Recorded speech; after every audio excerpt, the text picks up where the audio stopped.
This podcast is brought to you by Most Valuable Podcasts, saving your day from boredom with the best podcasting entertainment. What's up, real MVPs? Ricky Widmer here, and welcome into another episode of Heel Talk, brother. Haven't done this in a while, brother. Soapy mother, brother, how we doing, brother? Doing all right. I do an impersonation, but, you know, I don't got one loaded yet. I got to figure out which one I got to go with. You know what? It's fair. It's fair because the first thing I have to do, Soapy, is I have to say I'm sorry to you. Personally, you, whoever's watching it, put insert name here. There, I said your name. You could have said your name. I don't want you to appear. Well, I do want you to appear. So I should maybe say his name so he appears. Or so she appears. But Soapy, I need to apologize because it has been a while since we've done a Heel Talk. It's been a while. The last time we did a Heel Talk was before Money in the Bank. You and I had to mourn Money in the Bank because it was just not a good pay-per-view. Heatwave? Yeah, it was. Heatwave was pretty good. I liked Heatwave. Money in the Bank, not so great. The non-prediction Heel Talk, it's been a month.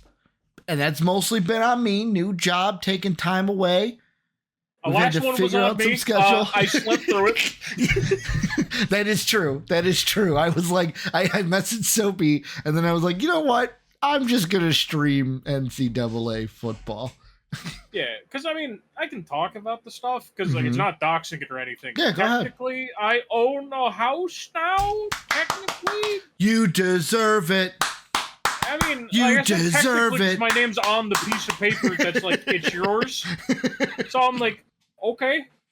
So that was the main reason, especially the fact that it has been the most annoying process of, you know, I had to be the cheerleader on the side of like, remember to fill that paper out. Remember, we have to do this. Yeah, it's like other people want the house too. Come on, let's go. I don't want to lose it, please. Yeah, it's like I don't want to be homeless in like a month. No. In a month, that would be scary. I don't think anyone wants to be homeless though. Yeah, imagine you guys would get the most ghetto like footage of me ever. I'd be in the backseat of my car. Oh, but I mean, Gunther did say if you're homeless, it's a choice. Like you're homeless? What do you mean you're homeless? It's a choice. So I mean, Gunther I just chose not to get somewhere to live. Yeah, I just chose not to do it. Gunther would have hated me. But the point is, Soapy, we back. We returning like the Hardy Boys at Wrestle. Okay, maybe not like the Hardy Boys. We're returning like who's done a return recently that we could do, like Bo Dallas and the Wyatt Six. We're returning. Yeah, we killed everyone. Everyone's dead. Everyone in MVP's gone. Jake, you haven't heard from him in a while. Dave's gone. JD's gone. They're all gone. It's just us. Everyone's MVP. gone. Who would be the Chad Gable of MVP in this? Tim, JD, Dave? Jake, or Dave? Would it be Dave? Dave's the Chad Gable. Oh. I guess. Oh, I would almost say it's more like the reuniting of the Rascals. Okay, the MSK, basically. Yeah.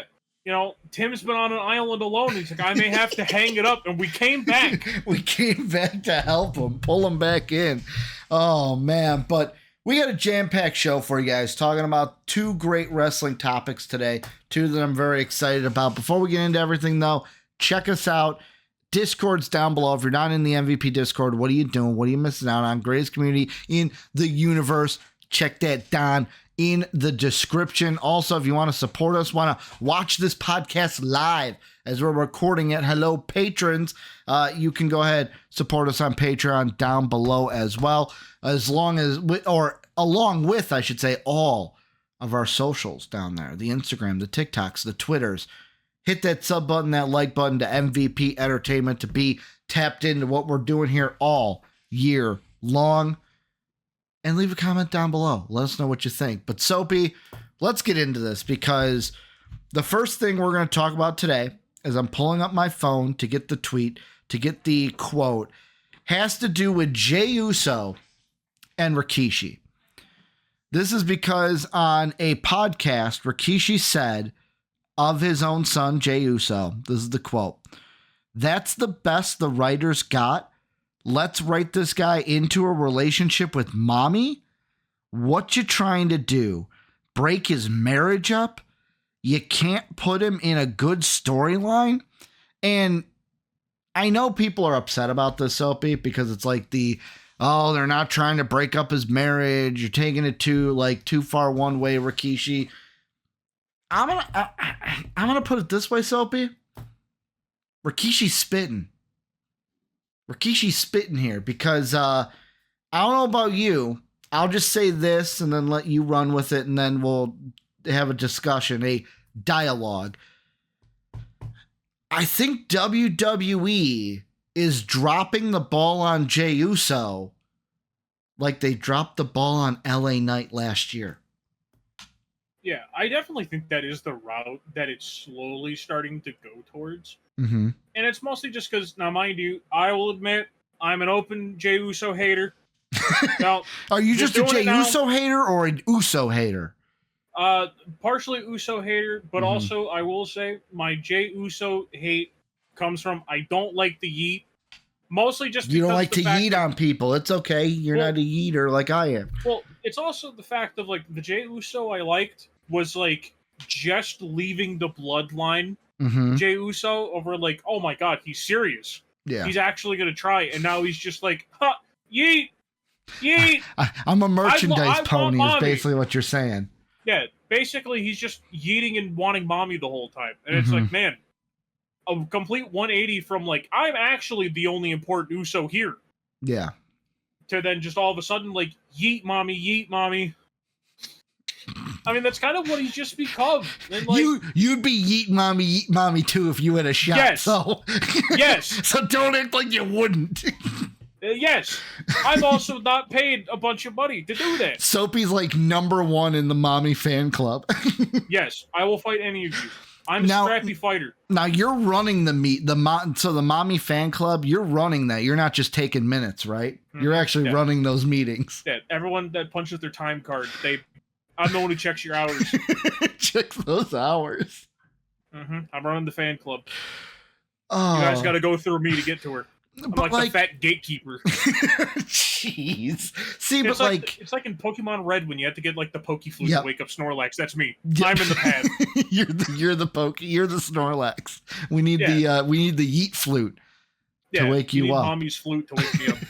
But like, I do agree with Rikishi in the sense of like, so I kind of agree with I agree with Rikishi. I kind of agree with you in the sense of like, I don't hate the yeeting, but I could see where it's like, oh, I'm just a catchphrase now, yeet, yeet, yeet, to where it's become almost too much, to where it's like his whole character is just, hey, I yeet, and I do the promo where like they use the drone to walk behind me and stuff. But the thing with Rikishi that I agree with is this the best we got with Jey Uso? Of like, this is something where we had the same thing with LA Knight last year.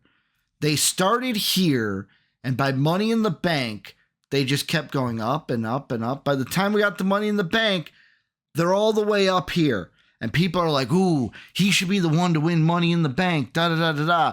Everyone's like, oh, he's going to win. But, like, the thing is, Roman was champion for LA Knight, so you're like, they're not going to have him win. They don't want to waste a briefcase kind of a thing.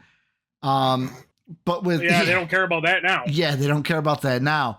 But with Jey, it was like, oh, he could win because Roman wasn't holding the title for 4+ years. You had Cody, you had the heavyweight title that is now seen as not just title B. Like, it is seen as like an actual title because it's not, the other title ain't just held by Roman. I'll also say this, the Cody title reign has not been that great, so I think that helped out the heavyweight title being a little bit more prestigious now. I mean, hey, spitting. But I think they should have let him win Money in the Bank, or should have had him win Money in the Bank, I should say, because looking back, Drew wins Money in the Bank is just a prop for CM Punk to get one over on Drew. They should have let Jey Uso win. Like, they should have let him win. It would have given him a push through this time to where it's like the SummerSlam, the Survivor Series kind of like season of like, we're not going to have you cash in yet, but eventually could have gotten some merchandise, could have given him a little bit more of a push instead of like, it was out of nowhere too, to where like when he did the Waffle House promo, I was like, wait, when did Jey Uso, when did he like mommy? When was that? Like it's like a random callback because like, I think it was when he first split, they did the whole thing where like he had like a mini feud with Dom. Okay. Because he had said something about mommy, and that's when Dom's like, hey, you don't talk about mommy. To where, like, it's a really weird callback. To where, like, to me, it feels like it's trying to drag Jey into something that doesn't matter. Because it's like, realistically, with how big of a name Jey has become, like, as much as I don't personally like current Jey, I can't deny he is one of the biggest stars in the company right now. And it's the fact of, like, you're dragging him into, like, the B plot, but that doesn't make the B plot better, because now it just makes it confusing of, like, so who's all involved now? Because before it was like, oh, it's just Judgment Day and Liv. Yeah. So it's like, okay, cool. But now it's like, okay, now Jay's here. What's the odds some other random person gets dragged in? To where, for me, I think you could have it to where if he was going to be involved in the Judgment Day, like whatsoever at all, it would just be with Damian, because Damian's the champ. Yeah. Or even if you want to find some random thing for him to do, find some random wrestler you can have a feud with. Like, use Jey Uso's drawing power to be like, hey, this random wrestler that, like, we kind of care about, kind of don't right now. We're testing the waters with, I don't know who off the top of my head. But, like, use that to be like, hey, Jey, kind of just hold yourself over for now. Like a guy we need to test. We need to test and see, hey, this is what they're all about. As long as just keep him away from Karrion Kross. That's a career killer right there. Well, he's with the New Day. He's locked down with the New Day right now still. Yeah. And then every few days he wants to go to NXT. Yeah. You know, he just randomly shows up.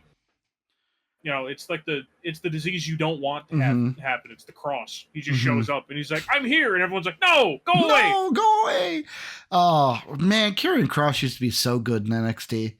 It's like vampires at this point. You gotta like have garlic on you all the time to make sure he doesn't show up. And a silver bullet.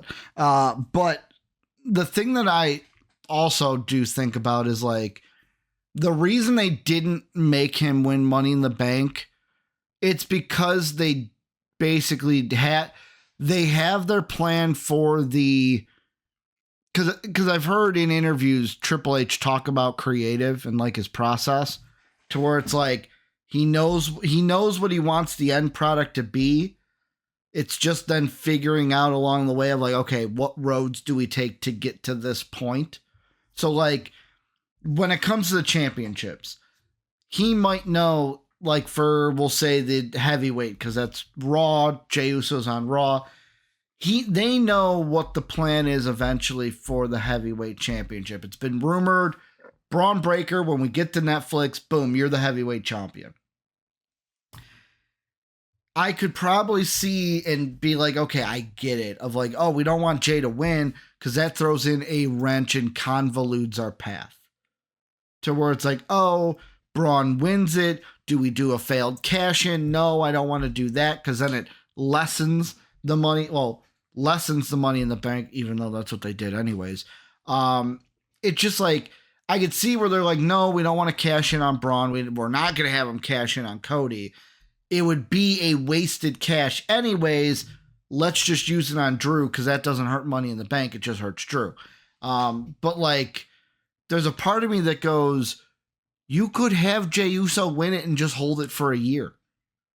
Unless they think they're not moving to Netflix until like right before that year would be up. Yeah, because it's like, I mean, just Money in the Bank just in general was an absolute disaster. Or at least on the men's side. The women's side made the right choice. I just gotta give them credit there. I'll be honest, I'm starting to agree with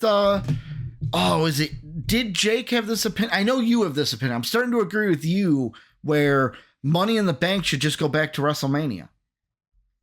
That was mostly a Jake thing. Was it? Okay. Whoever made that point, I agree with. Have the men's on night 1, women's on night 2, or vice versa. You have one of them each night, because now it's a 2-night event. It should just go back to, just like Hell in a Cell's not a thing anymore. Like, that's not a pay-per-view. We don't need a Money in the Bank pay-per-view. It's not one of the big 4. Move it back to WrestleMania. That way it's like, here's the restart. When the restart starts, we have Money in the Bank holders when that boom restart happens. Yeah, and I'm trying my damnedest to be positive with this. Let the hate flow through you. No, and the only reason is just because I don't want to come off like I'm just being a hater. Yeah. Because I have been very outspoken about how, like, I think a lot of people will ignore a lot of the booking decisions that are happening at WWE just because they want it to be positive because of the whole, like, moving on from all the bad that happened with Vince. Yeah. Well, and mind you, I will say overall I think it has been really positive. But, like, I think this is one of the glaring issues that comes with Triple H's booking of, like, he books it to where it's like, this is what's going to happen, this is it no matter what. And it's like, you have to factor in the fact that Jey Uso's bigger than every person in the title picture right now. Yeah. It's the same way that, like, LA Knight was bigger than every person in that title picture. You can't just ignore that they're really popular now, because people have gotten to the point, we kind of don't care about LA Knight now. Like, I'll use LA Knight, like, I'm using LA Knight as an example. Like, LA Knight's big thing is, like, hey, he has a chance to get the mid-card belt. And it's like, remember when LA Knight was the top merch seller in the company? Yeah. He had, like, the most views on every video, like, even outdrawing, like, Roman's views and stuff like that. Of where it's like, there's at a point that you have to veer from your plans. I understand it sucks to do that, but at the same time, it's like, you have to strike when the iron's hot, because wrestling, you don't know who stays hot forever. And that's my big thing with Jey, of, like, you're going to get to the point, people are going to be tired of Yeet. And what does Jey do from there? It's like, because to me, he has a really good personality. Like, Jey is really funny. But there's also a limit of where it's like, okay, realistically in 2 years, do you think Jey Uso is still going to be at this level? Because I don't. No, he won't. That's why I compared it to LA Knight. And I'm glad you brought up, like, oh, LA Knight, he's going for a mid-card title. At SummerSlam, he's probably going to win the US title. Yes, there will be people that care, but it's not going to be as big as it would have been last year. When he was at the height of his popularity. Yeah, because now it just feels like a consolation prize. Because it was we got the whole, like, good things come to those who wait, and it's like, I had to wait for 2 years of you not letting LA Knight win for him to beat a guy who's defended his belt 3 times, who's also barely been on TV, and is probably not going to be on TV for a while because of the lawsuit he's going to be involved in. Yeah. So, like, congrats, LA Knight. Congrats, buddy. You got the consolation of Logan Paul's going to be going to court.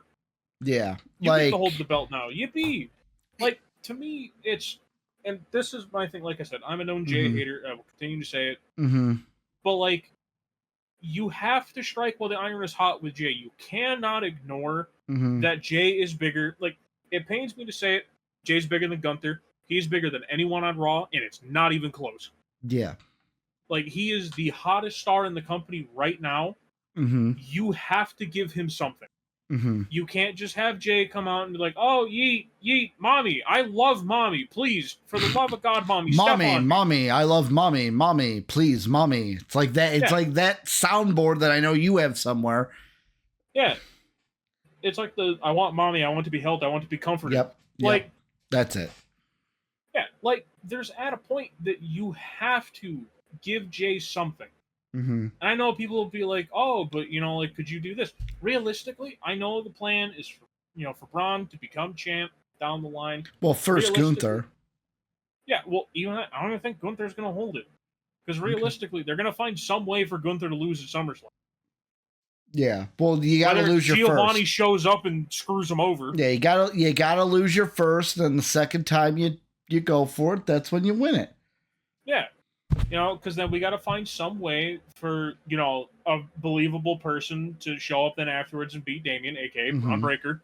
Because when Braun Breaker gets tired of just beating up random nobodies and beating the hell out of Ilya every time they fight, which makes me sad as an Ilya stan that Ilya just loses all the time now. Yeah. But like, now that Ricochet's gone, who does he have to care about? Akira Tozawa's about to not be doing anything. I was gonna say, remember when Ricochet would get beat up and Ilya would be like, and get all red? Dude, that video is still the funniest thing ever. Or like, he's lying like dead in the middle of the crowd, and everyone's like, "Who's doing this?" And Ilya's just behind, like right next to Pierce, like his face is beat red. Yep. He's just. I love how also Akira Tozawa is about to not be doing anything. Because, Alpha Academy is about to be split up. Yeah, because Chad Gable's going to get brutally murdered. Again.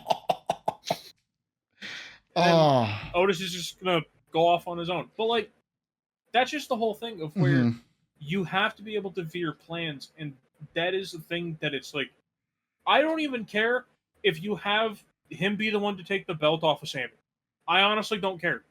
Yeah, just do something, and I know that's kind of Braun Breaker's Braun's winning the belt off of. Yeah, because honestly, I would have it that like Braun doesn't need a super long title reign. No, he'll hold it from now until probably January, February, right before the move to Netflix. Yeah, because then at that point, Jey can beat him. Jey can be like, "Hey, I'm the mid-card champ," because like that's just the main thing of. And it pains me to agree with anything Rikishi says about wrestling. And Rikishi's got some real doo-doo tier takes. Like, because Rikishi just yaps and babbles into a microphone half the time. But, like, he is right. Of, like, you're telling me this is the best thing you can find for him? Like, the marriage thing, he is just yapping. Yeah. It's like, spouses know it's all fake. Yeah, I was going to say, that, like, I don't see him being like, wow, Dominic's fiance or wife now. Like, she must be sitting at home malding, knowing that two women are going after Dominic. Two women, not just Rhea, but Liv also. Yeah, or that Buddy is just malding in AEW right now while he's swimming in his pile of money he just secured. Of like, man, this is payback for the Dom sister thing that Buddy got to run with. Yeah, don't forget about that. I wish I could. You wish you couldn't? No, I wish I could. Okay. Like, the disciple and the Messiah. God, what a bad story. Like, that's just the whole thing. I just wish that Jey could do literally anything that's not just get roped into a storyline that doesn't need him. And like I said, that's why at the beginning I compared it to LA Knight. Because to me, you say that like, oh, well, he'll just beat Braun for the IC title. That will be like this SummerSlam, LA Knight winning it off of Logan, to where it's like, feels like a consolation prize. Just feels like, Because like, yet again, this is my booking. What I had thought for a while is what they should have done leading up to WrestleMania to make the match that you and I complained the whole way through during night one. Neither you or I liked it at all. I'll be honest, I fed into the Soapy a little bit because I liked the match did nothing for me, was Uso versus Uso, Jimmy and Jey. What they should have done, and of course hindsight's 2020, but I was saying this then, I'm saying it now, so in the end I was right, like I always am. And what they should have done, Seth Rollins loses, when him and Jey had that match at Raw, Jey should have won. Should have won that title. And then later on, like maybe right before WrestleMania, has another match with Seth. That's when Jey comes out, boom, super kicks him. Hood on and everything, because you know he's part of the bloodline. He's got to have a hood. Dem to rules. I don't write them. But Seth wins his title back. Hood comes off. It's Jey costing him. It's the jealousy of like, how do you get to be the top guy? We're brothers. We were going to do this together. If anyone deserves to be the top, I do. boom, there's an actual story. Gives me a little something to pick a side, be invested on when it comes to that Jimmy and Jey match.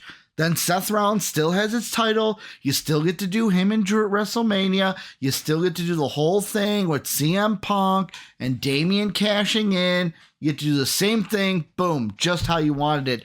The just little interlude of Jey being champ and then Jimmy costing him of jealousy because no, you don't get to hold that because I deserve to be in that spot. That would have been a nice story for him. Would have gave him something to do. Right now, though, they have their titles planned out. Gunther's eventually going to be heavyweight. Braun's eventually going to be heavyweight. Cody's not dropping a title anytime soon. I don't know if Cody holds it past WrestleMania. I'll be completely honest. This is a side conversation entirely. I don't know when Cody drops the title. Yeah, it's just that's the whole thing of where, and this is kind of like a double-edged sword almost of like the long-term storytelling of like you plan it out for so long, you don't want to let go of it. Yeah. Like if I plan like this is what all these stories are going to coalesce into this guy being champ, what if that guy's not around? Yeah. Or they're not as popular? Because the problem is like, mind you, I love Braun. I am not bashing Braun at all. I love him. But like, you can't tell me he's at the same level as Jey Uso right now. There is not a person on this planet that if you looked me dead in the eyes and told me that he's a bigger star than Jey Uso, I would tell you you are smoking crack and you need to go to rehab. Or either get back on the stuff because you're normal with it. Because it's just, there's no feasible way that it should be when you have a guy who went from like, you know, Jey was always kind of like one of the bigger names, but like never the biggest, to by far the biggest name on your brand. Yeah. And just, he does nothing. Like, I understand, like I said, you know, long-term storytelling, you want to have, you know, things be there. But like, one, simple as this, you could just have him win Money in the Bank. Bingo. And that makes him relevant the entire time. I'm going to piggyback off of that. I just had a fantasy booking idea just pop right into the brain. I want to hear what you think about this. I thought about this because I brought up the whole Cody thing. This would have been so good to me. He wins Money in the Bank, right? Let him do his yeeting thing. Let him yeet on, yeet in the bank. A big white briefcase or a blue briefcase that says yeet on it. In the meantime, Roman comes back SummerSlam. You do the whole thing, him and the Bloodline, new and old, at Survivor Series in War Games. Roman and the old Bloodline win. Sorry, Solo. Might bury you. Don't care. We need to put Roman over here. Sorry, Solo. Go back to catering. Between SummerSlam and the Rumble, Roman is back. Roman's got one thing on the mind. The first part of business was handle Solo. He handled Solo. Second form of business, I want my title back. Before the Rumble, he's basically he's cutting promos at Cody. I want my rematch. I want my rematch. Aldis comes out and he goes, Roman, you've been gone for a hot minute. That's not how we do things here anymore. If you want your shot, you don't get to jump the line. If you want your shot, you have to earn it. I advise you the best, and like maybe in a backstage thing with him and Roman fighting. He goes, Roman, only way you're jumping the line is if you win the Royal Rumble. Forces Roman to get in the Rumble. Roman wins the Rumble, challenges Cody. Fast forward to WrestleMania, we get Cody Roman Part 3. But guess what? It doesn't end in Roman winning. It ends in Jey coming in, cashing in. So during the match, boom, makes it a triple threat. Here's the interesting part. Who do you have him pin? I would have him pin Roman. I think it would be better for him to pin Roman than Cody because the Bloodline, him and Roman had all the matches. It's not going to bury Roman to get sideswiped and buried. boom, Jey is WWE champion at WrestleMania. And then out of that, you can exit into another triple threat, Roman and Jey, Cody and Jey, however you want to do it. Yeah, like it's and Cody doesn't get pinned, so he's protected. Yeah, I mean, honestly, they'd probably have Cody be the one to get pinned. Probably. Just because then they'd do the whole thing of like, oh, like Roman didn't get pinned, you know, he cashed in, you know, blah, that whole thing. But like, that's literally would be a perfect thing to do with Jey. And I know people are going to be like, oh, but that's putting Jey in a feud of like with two names that he doesn't belong in. He outsells both of them. Yeah. If Twitter tells me anything, number equal good. Big number, big good. Well, he's gonna big number. He's gonna outsell them until Joe Hendry comes to NXT and is WWE full time. Yeah, you know, then Joe Hendry's outselling everybody. Yeah, and then TNA is just gonna disappear off the face of the earth, and then everyone's gonna be like, "What happened? What happened?" But like, that's the thing of just all you have to do is just put him in a position to be able to thrive. You can't have it that it's just he lingers around. Yeah. Because like, congratulations, he can come out and eat all you want. There will be a time that people are like, why am I cheering for him? Because it's the whole thing that, like, to me, Jey Uso has a very similar kind of, I would say, peak to like Sami Zayn. Of where, like, with Sami, everyone kind of universally agrees Sami can't be the guy. Yeah. But, like, when Sammy's riding an absolute high, he looks like he could be the guy. Yeah. To me, Jay's the same thing. To where it's like, strike while the iron's hot, the same way you tried with Sammy. Because obviously, realistically, Sammy was never pinning Roman. No. Like, we all knew that. They were waiting for Cody. Yeah. But, like, you have it to where, you know, put Jey in that position and just see, can he handle being that guy? Because even if you want to test it, because like I said, I don't think Jey is at this level in 2 years. I think Jay's going to come back down to earth. You'll have to try to find something for him to do that's not just yeeting. And it's realistically, it's okay to put him on that level for a short time, just while the iron is hot. Yeah, it's okay for him to be a transitional champion because his popularity warrants it. Yeah, it's the whole thing that people have to realize of like, the reason why some wrestlers became so popular, because realistically, you ever notice that there's just like when you look at like, let's say the world heavyweight title, all right, you see like a weird bit of history with it where it's like, oh, big name, random guy in the middle of nowhere, big name. You're talking about the old heavyweight lineage, right? Of like, just in the random middle of it, it'll be like, oh, like Randy Orton, Batista, Jack Swagger. Randy Orton. Like, I know that's not the actual thing, but, like, that's what I mean. Of, like, they struck while the iron was hot with Jack Swagger. Mind you, Jack Swagger stunk back then, and he still stinks now. Yeah. But, like, you have to strike when people have an interest. You can't just wait. Because the thing is, wrestling fans turn on a dime. Yep. It doesn't matter, because as soon as people get bored with what you're doing, you become bored. Because, and I know people will be like, oh, like, these crowds are different. Like, look at the way that fans have already kind of started to act different about Cody. Cody's been champ for what? 5 months? Somewhere around there? People have already talked about Cody's reign sucks. And to be honest, they're not wrong. No.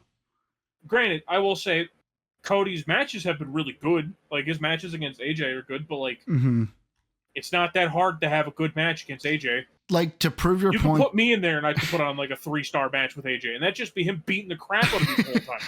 To put your point, like, to boost it up a little bit, just the start of the World Heavyweight original lineage, Triple H, Shawn Michaels, Triple H, Goldberg, Triple H, Chris Benoit. That was one where it's like, okay, height of the moment. He's he's got this height. Let's pull the trigger. I didn't want to bring up Chris Benoit because, you know, reasons. Yeah, I don't want to be like, Jey Uso's Chris Benoit. Say his name, he's not going to appear, obviously. Yeah, if he showed up again, I'd be terrified. I'd be like, how did you come back? But, like, after that, Randy Orton, Triple H, Batista, then it gets vacated, and, like, after that, Kurt Angle, Rey Mysterio, King Booker, Then back to Batista, Undertaker, Edge. Like, Yeah, maybe I'm looking at the Kurt Angle, Rey Mysterio, King Booker, and I'm putting some disrespect there, but it's like those names, maybe Kurt Angle, not as big as Triple H, Shawn Michaels. Yeah, like, and that's just the whole thing. You have to strike while people are popular. Yep. Because that's when you get the most out of it. Because, for instance, Vince was good at that. Vince was good at that. Vince would be like, yeah, dude, you stink. Like, he'd be like, you stink, but people will cheer for you. At least back then. Yeah. Not somewhat recently. But, like, there was a time period where Vince was like, I don't like you and you stink. However, if people like you, I'll do something with you. Like, literally, find where in, like, that window of, like, World Heavyweight Champs, the Great Khali shows up. Literally, the Great Khali is the prime example. Because no one likes the Great Khali. There is not a soul on this planet that's like, the Great Khali's my favorite wrestler. Here, let me let me tell you, when he showed up, he was really popular. Yeah, so it was basically right before I stopped. So it was like WrestleMania 23, the one you were at, Undertaker. Yeah. Then Edge on SmackDown in May. Then it was vacated in July. Edge vacated the title after he was sidelined with a legit pec injury. So he vacates it. That same night he vacates it, there was a 20-man battle royale, and the Great Khali won. Yeah, like, trust me, as much as we all look back and are like, God, the Great Khali stinks. He was really popular. Who then beat him in Unforgiven in 2007, Soapy? Wasn't it Batista? Batista. So right back to Batista. Once again, see, then Batista, Edge, Undertaker, vacated, back to Edge, and then, CM Punk. Yeah, literally, you have to strike when the iron is hot, because you're ready for it, ladies and gentlemen, people of all ages. Oh, I remember that Punk one. That's when Kurt Hawkins and what was it? Where like Edge's like entourage, he came out to cut a promo. CM Punk that came out and cashed in with his Money in the Bank for it. Like Edge was in like in like his t-shirt and jeans. Yeah, to where it's just like, this is why you have to strike when people are popular, because you can't just wait. Because realistically, yes, do people like seeing Cody? Yes. You want to know the thing that makes people immediately stop liking you as a wrestler? When you're at the top for too long. Yep. Because, like... Except for Roman. Like, Roman still had... Like, he was split, though. There were people like me that were like, ugh, move on already. Roman's was mostly the story around him, though. Because the fact that it was also the fact that, like, this was, like, an actual good version of Roman. This wasn't, this is my yard, I'm the big dog. I'm the big dog. Yeah, like, we had, like, an actual somewhat interesting Roman of, like, I am holding my family aloft, and it's like, no, you're not, but that's fine. No, you're not. We're gonna kind of ignore that, like, one of the most, prolific tag teams of all time is in your bloodline. Talking about the Great Samoans? Or the Wild Samoans? Not even that, just about the Usos. Oh, okay. Like, we're not gonna act like Roman made the Anawahi family relevant. Like, we're not gonna do that. The Rock, Rikishi. Yeah, I was gonna say, we're not gonna act like the Rock didn't happen. Yeah. Yeah. Or even, or Rikishi, or Umaga, or the 500 other Samoans who showed up before Roman. Yeah. Like, that's just the one thing that will always bother me, is the fact that title reigns, and this is something, it just gets perpetuated. It's just a thing with modern wrestling, and the thing I personally don't like. I don't like super long reigns. Yeah. I have no problem. Like, I don't think it's bad for someone to hold the belt for 50 days. Because to me, that makes the division look really strong. If you're able to toss the titles around. Because you have guys that are just people that, like, could win the title at any time. Like, for instance, it is everything is so predictable. It is now. a crime. It is a crime that KO is basically a one-time champ on the main roster. It is criminal.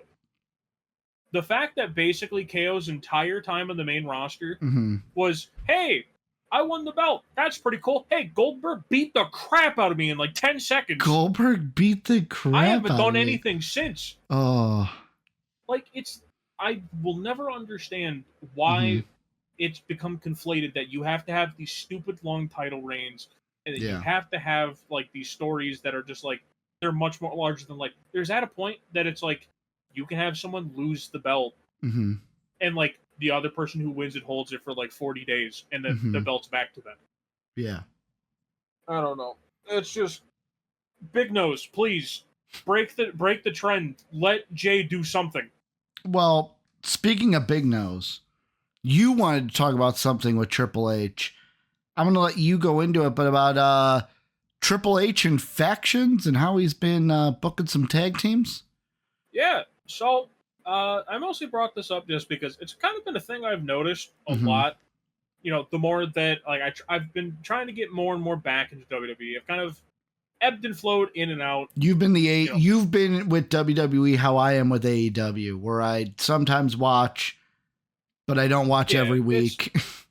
Yeah, and it's mostly just because realistically, like I tend to be busy on the days that WWE have shows. Because like obviously, you know, Monday we record. Bingo. So we're recording in the middle of Raw, and like this is where I get to be a nerd. Friday I typically have like D&D stuff. Ooh, so big like shot. I'm playing in the middle of it. So like I don't get a chance to watch it, and I'm not watching it back. I'll just watch clips. But like the thing I've noticed is a lot of the tag teams and factions just stink all of a sudden. Like, and the primary point that like I just want to get, and I don't know if this is just like, and maybe this is just, you know, for me kind of having the more lax viewership of WWE recently, but like, is it kind of weird that just the tag team division just kind of grinded to a halt all of a sudden? And like, nothing really happens now? Yeah. Because I brought up to you beforehand. Yeah. Of kind of like, I had made the passing mention of like Pretty Deadly. I'm like, Pretty Deadly was really entertaining in NXT. Like, they were genuinely really fun. Haven't heard anything from them. Not much. They don't do anything anymore. They're just being pretty much at catering at this point. To where it's like, I just asked the genuine question of like, why do we just have these tag teams doing nothing? To where like, I understand tag team wrestling isn't for everyone. But like, I look at it where it's like WWE tag division is so strong right now because you have so many tag teams that could actually be doing something. The problem is, like at the moment, they're not doing anything. It's been like the same 3 teams doing anything. To where it's like, all right, cool. Like, DIY exists. They're just here. Like, we're still just waiting for Theory and Waller to break up. Like, why do we just basically be like, oh, these are the only 2 teams that kind of matter, kind of don't? We're just going to be like, hey, here you go. Have fun. Like, so I'm looking right now at like the current tag teams that are like in business. So if I looked at all the WWE tag teams, because I'm going to leave NXT out of it, we've got A-Town Down Under.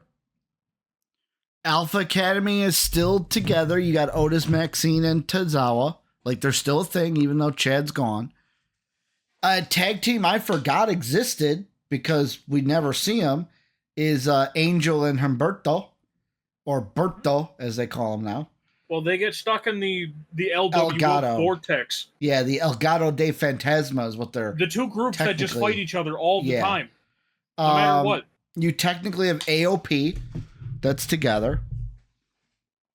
A tag team, I'll be completely honest, I don't even remember if I've seen these guys fight once. Apollo and Baron. Nah. Apollo Crews and Baron Corbin. They had like 2 matches. Yeah. Awesome Truth. Still technically together. The Bloodline, obviously. You have the Creed brothers, who are now with Chad Gable. You've got DIY champions. Final Testament, which does have the AOP in it. And then you have the Good Brothers are technically SmackDown along with NXT. Imperium, but like kind of They're not Ludwig and really a Gunther thing are just anymore doing their anyways. own thing. Judgment Day, you technically have Finn and JD because they're the tag team champions for Raw. LWO, even though, let's be honest, Hakeem Wilde and Cruz del Toro, they're not even in catering, Soapy. They're in NXT catering. Yeah, they're just hanging out. That's a true love of the game moment that they're experiencing. New Catch Republic, Pete Dunne and Tyler Bate, technically on Raw and NXT, but I think I've seen them more on NXT, except for Pete Dunne recently by himself on the main roster, beating up Sheamus. And then what? The New Day, Pretty Deadly, The Pride, RKO, Street Profits are part of the New Day. And then for the guy ones, Viking Raiders, but Ivar's the only one around. I think he's hurt. And then the Wyatt Six. Yeah, to where it's like the fact that there is so much talent in that tag division, at least just on the main roster, that's not even counting the I'll be honest, NXT's tag division kind of stinks a little bit, at least in my opinion. The guys, because it's mostly just because you got to start really scraping the bottom of the barrel. It's like hey, you can really tell this is developmental guys because like these are just names, like these are just love the game. Dumb question. Trey Miguel, Zachary Wentz, are they NXT superstars or are they still TNA? They're still TNA. Okay, because it's Zachary Wentz was the other he was originally Wesley's tag partner when they came over as MSK. So SmackDown Hotel has them as NXT superstars because they have the Rascals as a WWE tag team. I mean, at this point, they're gonna end up going over. Yeah. Like, dude, we're gonna watch the worst TNA product as soon as this partnership's done. Because no one's gonna stay. Like, you're gonna basically lose like the good part of the tag division. Jordan Grace. Yeah, Jordan Grace will leave. Joe Hendry will leave. Moose may go. Who knows if anyone even really wants Moose. So, like, it's gonna be rough. But like, it's just the fact of like there are so many tag teams that are just being misused. And like I said, I understand tag wrestling isn't for everyone. Yeah. Like, for instance, I enjoy tag wrestling. I know, like, for instance, I know Jake doesn't like tag wrestling. Which, fine. Like, I'm not gonna say if it's right or wrong. Like, everyone's entitled to their opinion. But, like, you then go into factions. What has Damage Control done since they went to Raw? We just kind of forgot they exist. I'm gonna be completely honest. There are so many times I've forgotten that Kairi Sane is still in WWE. Yeah, I don't think they have anything for him, and that's the worst part. Like, what the last time we saw them is when they had Money in the Bank qualifiers. Yeah, and it's just the fact of like they keep doing the whole story that like Io keeps getting mad. So what? So Io will leave the group, and then what? We just leave Kairi Sane, Asuka, and Dakota to just kind of wander around and do nothing. Like, the problem that I have, and it's genuinely the fact of like they make these factions, they put them together, and they don't do anything. Because like LWO, who has benefited from that existence? Who? Literally. I'm gonna say this. The whole thing was that Santos was the main guy that wanted to bring it back, and at first Triple H was like, no, we're not, and then they did. Triple H should have trusted his gut. His gut and said, no, we're not bringing the LWO back. Yeah, it's just the fact of like all of these groups just kind of exist and don't do anything. To where it's like, to me, I think Triple H has handled factions horribly. And it's like, it's a conversation that needs to be had, because the fact that at this point, people don't care that Rey Mysterio is still around. Yeah. A faction has dragged Rey Mysterio, one of the fan favorite wrestlers of all time. No one cares about him anymore. Yeah. Because you just have that absolute anchor around his around his ankle. Like, it is just weighing him down.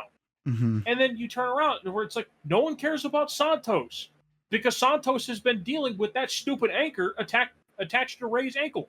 To To where, like, you can't have it that all these factions exist and they all just suck Mm-hmm. or they're not used. Because, like, for instance, Alpha Academy, I think, was the one that he handled the best. Yeah. Because realistically, let's be completely honest. I'm a Bloodline hater through and through. Bloodline 2.0 sucks. Yeah. It is horrible. It is the fact the only person I care about in that group is Jacob Fatu, and that's because I liked him before he signed. Mm-hmm. At this point, Jacob Fatu's turned into a Solo simp. Yeah. Every chance he gets, he's like, oh my god, I love Solo. I can't believe how much I love Solo. This is insane. I love Solo. And it's like, Jacob, shut up. You're better than Solo. Mm-hmm. At this point, I'd rather watch Tongaloa just do those stupid slaps in the corner than watch Solo ever. Yeah. Like, the Bloodline 2.0 sucks. Damage Control has done absolutely nothing since losing Bailey. Like, realistically, the Wyatt Six are like kind of the only group that really has momentum because They'll get messed up eventually. Yeah, it literally, once again, it's like I said when we talked about them before. Mm-hmm. They are a faction. As soon as that bell rings, we have to see if it's sink or swim. Mm-hmm. Because, like, and that's the entire problem I have, is that so many people are in factions and they just don't do anything. Yeah. To where, like, that's why, genuinely, I've talked about, like, I say it, like, half jokingly, half not jokingly. Triple H isn't even the best booker in WWE. Shawn Michaels is. Yeah. And he's horny. He just signs people he sees on Instagram. His For You page. His For You page has to be the most legendary collection of people in history. Yeah. The fact that he's just like, oh, big butt, sign. So here's my thought with it, because while you're talking, I'm listening to you, right? And I'm trying to think when I was a kid watching the Attitude Era, and maybe you can help me out here. You're always more of a historian than I am when it comes to like real history or just anything in general. I can give you exact examples of like singles matches that were like, oh, this story, that story that I liked.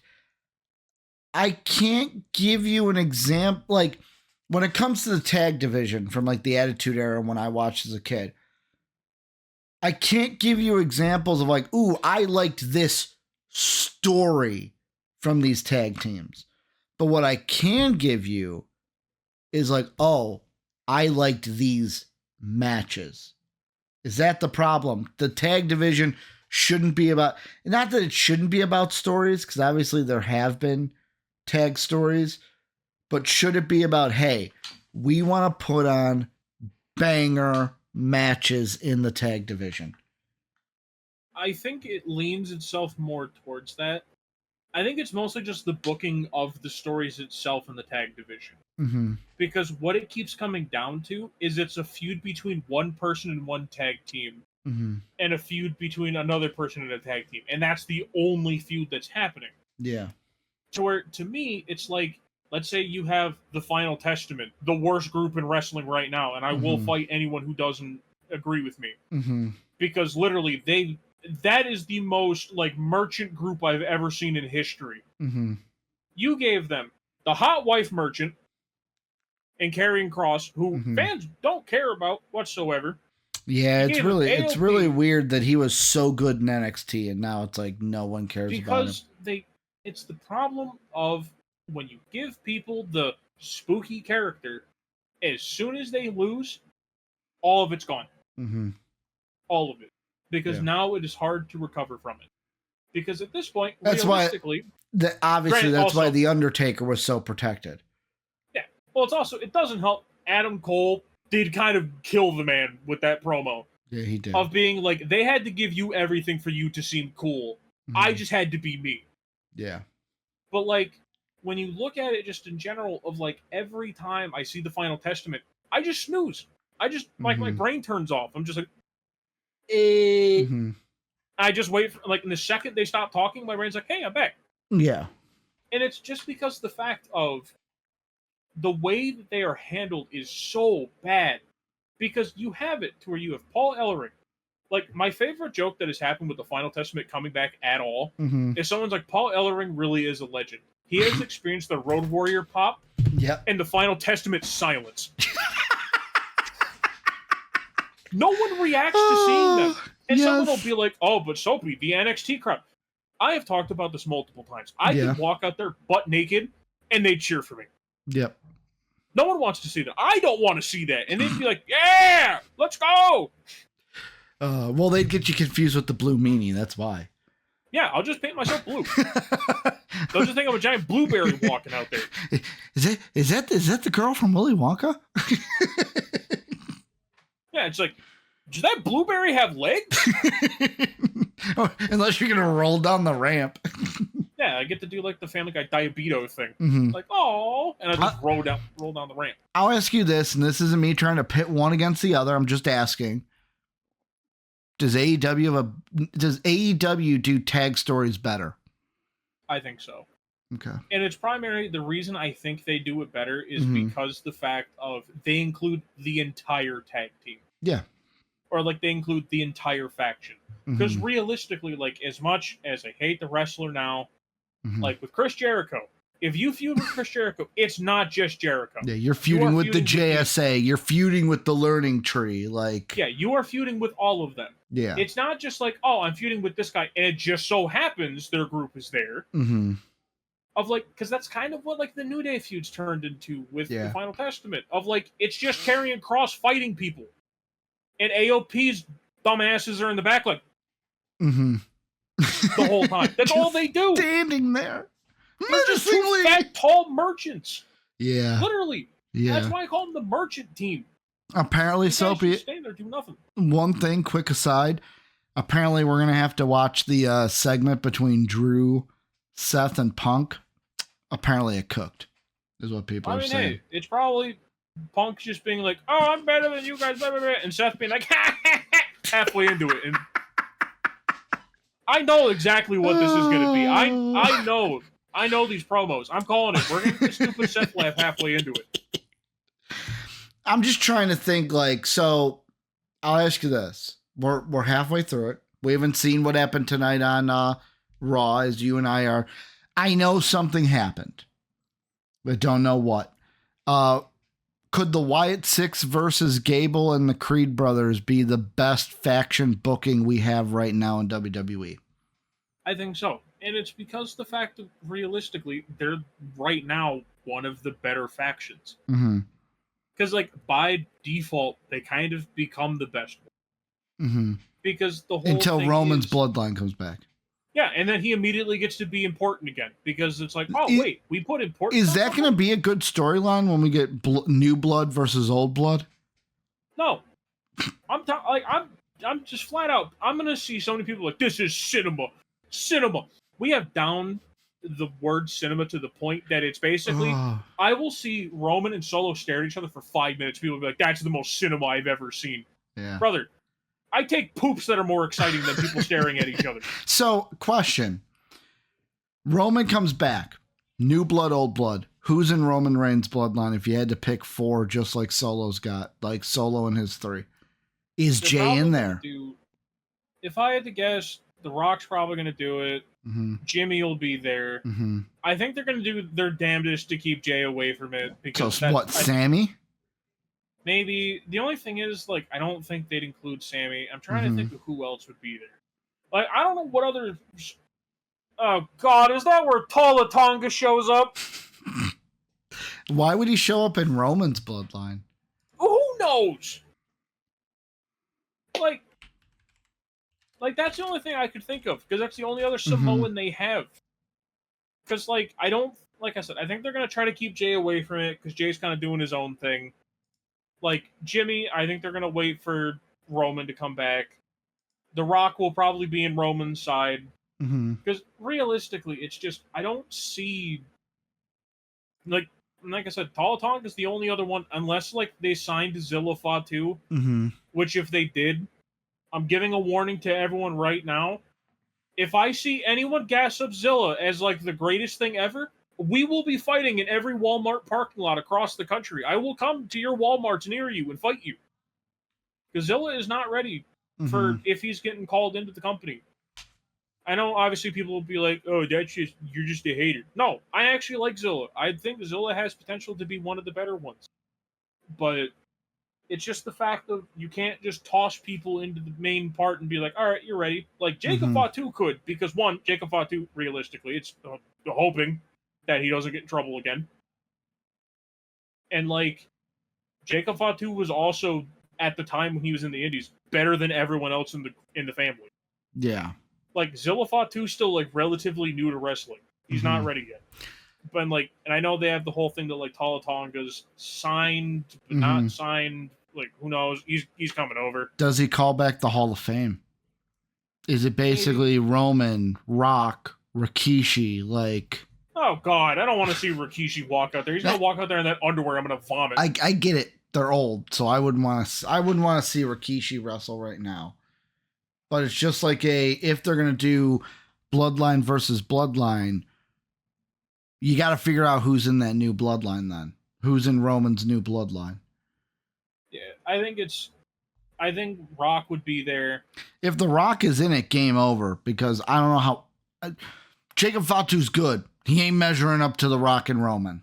Yeah, I was gonna say I do not want to see them cut a promo against Jacob Fatu. Like, as much as I love Jacob Fatu, he is not ready for that, because no one in that bloodline is beating Roman or The Rock at a promo. Yeah, let alone the fact that Paul Heyman would also be on that side as well. Yeah. Of like, oh boy, that would not be a fun time. Jake would be like, "I'm the werewolf," and they're like, "You're adopted. No one likes you," and it's like, "Oh, okay." Okay. Like, okay. But like, that's the thing. It's just right now, the fact that they need someone who's a singles wrestler to make the anything relevant in that division itself is horrible. Because like, and I know people are gonna be like, but all factions consist of a singles guy. Yeah. Realistically, Roman doesn't need a faction. Like, to me, Chad Gable's a guy, he needs a group. Because to me, I don't think Chad Gable's interesting enough on his own. He needed something like the Alpha Academy, like the Three Brothers. The last great, and I'm saying great faction that we had that was all solo guys. Well, ended up being guys that were good enough to all be solo guys was Evolution. Trips was already a solo guy. Ric Flair, even though he lost his confidence right then and there and had to get it back with Evolution, he was a big solo guy. Randy was kind of a little a-hole right then. He wasn't the Randy that we know now, but he would develop into a solo guy. And Batista developed into a solo guy. There's been a group since then, kind of greatest faction of all time, the Shield. But like... Good. Okay. Okay.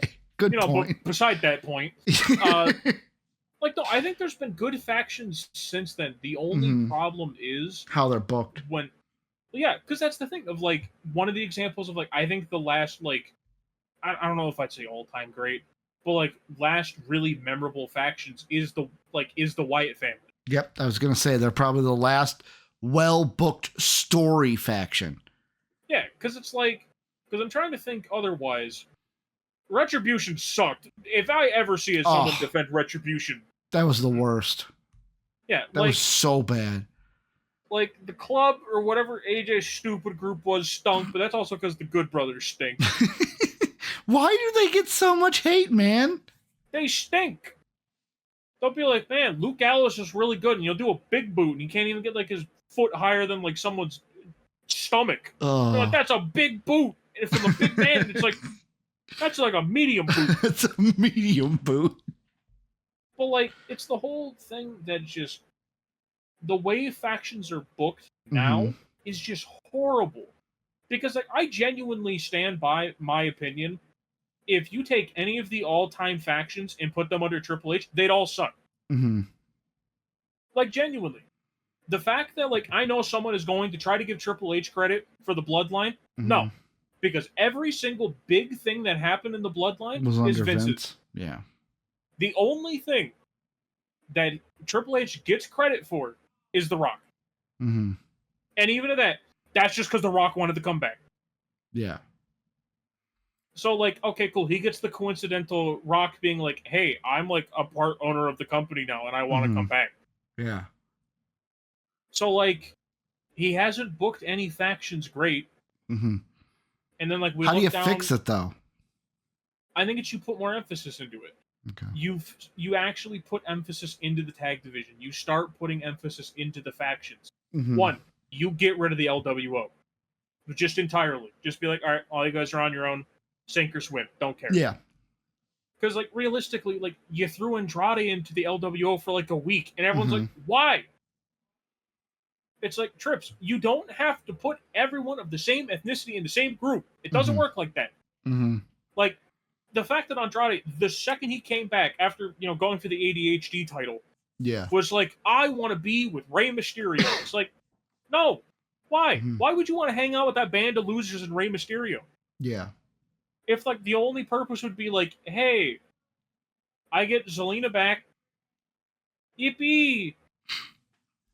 That's the only purpose of going back. Because otherwise, yet again, Dragon Lee got lost in the mix. Another wrestler that, because of the LWO, all it is, hey, did you know I'm Puerto Rican? Yes, Zelina, we know.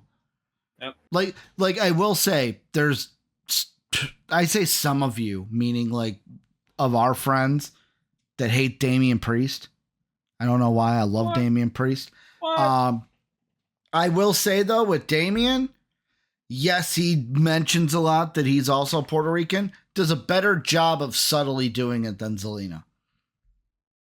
Well, I mean, yeah, it's also the fact that he just, speak Spanish and just be like, oh, okay.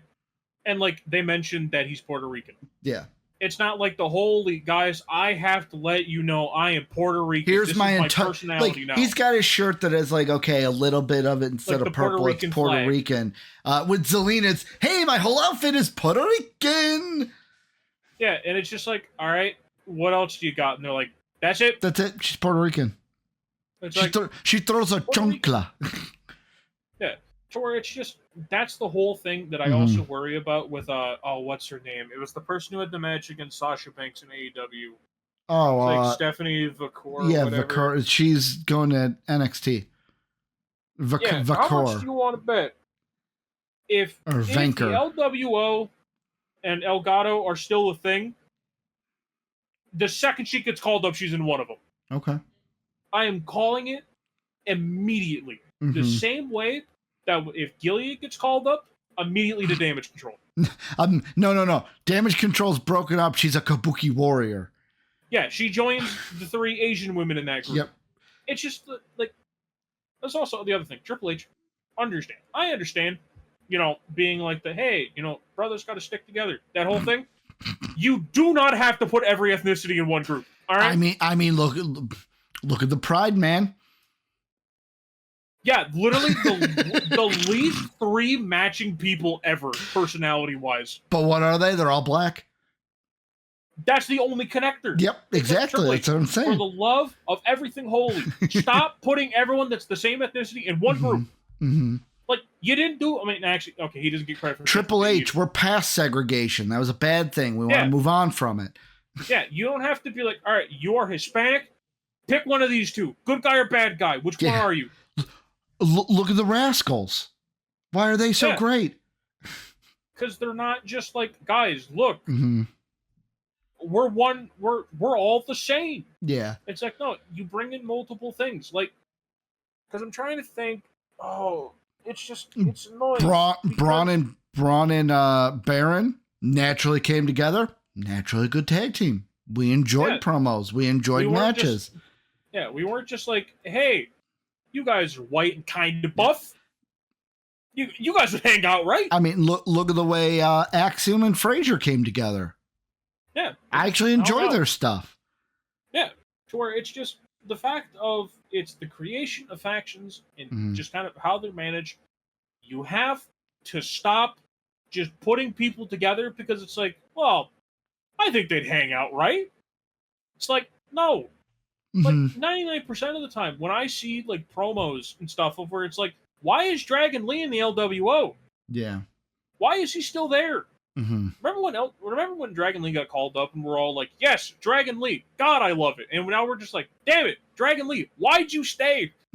Why'd you stay?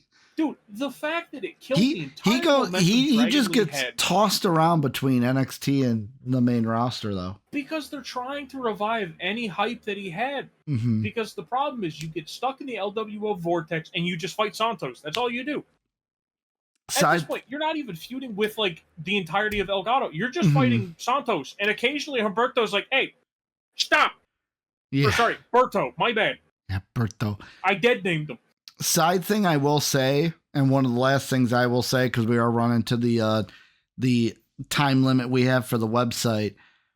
You know who's, just off the top of my head, you know who's one person that I think has benefited least from getting called up? Ooh. Carmelo Hayes. Yep. He had a match with Cody. That's about it. Yep. Don't worry. It's just funny that, like, and I know obviously this is like this kind of goes more into the solo booking, and I know people are gonna take the, like, when I said earlier, like, oh, I want to be positive. Realistically, I picked something that I can specifically harp on. Yeah. Like, I'm also going to be completely honest. The NXT call-up thing is still happening. That the ball still keeps getting dropped with them. Mm-hmm. Because except for Braun. Braun's the only one, and that's just because they've been like, Braun beat the hell out of Ricochet. Braun and Tiffany.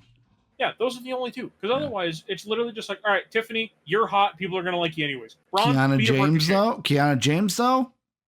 Hit or miss. Hasn't done anything. Mm-hmm. Just kind of exists. Mm-hmm. So she's the adjudicator, whatever that means. Yeah. Big word that doesn't mean anything to anyone that speaks normal English. Because nobody adjudicates in the WWE. Yeah. So see, Big Nose, all you have to do, book NXT talent better. Mm-hmm. You know, I mean, hell, you ran NXT for the longest time. You should know. Yeah. You know, it kind of helps that you have to make them look nice out the gate. Yeah. Also, get rid of the LWO, please. And Elgato. Soapy's begging for it, man. I'm begging for help. I need some help. Please just let me out. It's awesome. Triple H, add some diversity to groups. Yeah. All right? Any of it. Mm-hmm. Please. I'm begging you. I'm on my hands and knees begging. But that is going to do it, Soapy, for us today. We're running in AEW. We're running to the time limit. The sponsors are going to kick us off after it because the website goes, no, you can't have it longer than an hour 20. So let us know what you guys think down below. Hit that like and sub button if you're not subbed already to MVP Entertainment. Our Discord's down below if you want to support us. Our Patrons are there. All of our socials as well. Soapy, it was nice. It was nice getting back to this. I missed it. I miss talking wrestling. I missed it too. Let's hope because I think the next time we record is the 12th. 2 weeks. Yep. It'll be after SummerSlam. All right. We may have to move the 12th because the 12th is the day I'm moving. Yeah. So, well, we can move things around. Yeah. Because depending on what time of day it is, I may be way too tired because I'm going to have to be hauling stuff in and out of a U-Haul. Yeah. So we can definitely move things around yeah, that's technically the next week we're supposed to record. Next week, though, at some point, probably later in the week, we'll have our SummerSlam predictions out. True. Because SummerSlam... it's this week. Yeah. Oh, so later this week we'll be back with SummerSlam predictions. I totally forgot about SummerSlam predictions. Yeah. That's why I put the video in there today of where it was SummerSlam season. It's the Cleveland tourism video of like at least we're not Detroit. Yeah, okay, we're gonna be doing SummerSlam predictions. So we'll be back later this week. Thank you guys for everything you do, and as always, have a good day, everybody. Bye. As always, we'd like to thank the people who make these videos possible, our patrons, whose names are displayed on the screen now. If you'd like to become a patron, click the link in the description below, and if you'd like to check out another video from MVP Entertainment, hit the video in the upper left. As always, thanks for watching.